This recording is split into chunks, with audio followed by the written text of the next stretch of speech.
கந்தசாமிங்கிறவர் வீட்டில் ஒரு முருங்கை மரம் இருந்துச்சு. வாரம் ஒரு முறை முருங்கைக்காய்களை பறித்து பையில் நிரப்பி தோல் மேலே வச்சுக்கிட்டு 9 கிலோமீட்டர் தள்ளி இருக்கிற டவுனுக்கு நடந்தே போய் ரெகுலராக ஒரு மளிகை கடையில் விற்பார். முருங்கைக்காயை கொடுத்துட்டு அதுக்கு பதிலாக பருப்பு, அரிசி, சர்க்கரைன்னு தேவையான பொருளை வாங்கிட்டு வருவார். பல வருஷமாக கந்தசாமி முருங்கைக்காயை கொண்டு வர்றதுனால மளிகைக்காரரு அதை எடை போட்டு பார்க்குறதே இல்லை. கந்தசாமி சொல்கிற எடையை அப்படியே நம்பி அதுக்கு ஈடான மளிகையை கொடுத்துருவாரு.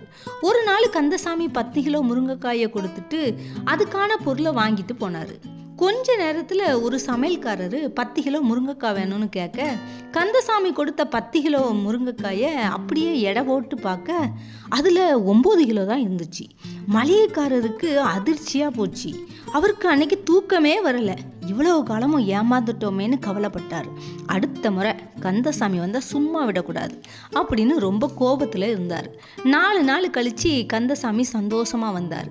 இன்னைக்கு எப்படியாவது கையும் களவுமா பிடிக்கணும்னு மளிகை கடைக்காரரு எத்தனை கிலோ அப்படின்னு கேட்க, கந்தசாமி 10 கிலோன்னு சொல்ல எடை போட்டு பார்த்தா 9 கிலோ தான் இருந்துச்சு. வந்த கோபத்தில் மளிகை கடைக்காரர் கந்தசாமியோட கன்னத்தில் தமார்னு அரைஞ்சிட்டார். இத்தனை வருஷமா இப்படி தான் என்னை ஏமாத்திக்கிட்டு இருக்கிறியா? உன்னை கிராமத்தான்னு நம்பினேனே, எனக்கு நீ துரோகம் பண்ணிட்டியே, சீ போ அப்படின்னு சொல்ல கந்தசாமி அப்படியே நில குளிஞ்சு போனார். ஐயா, என்னை மன்னிச்சிடுங்க, நான் ரொம்ப ஏழை, எடைகல் வாங்குகிற அளவுக்கு என்கிட்ட காசு இல்லைங்க.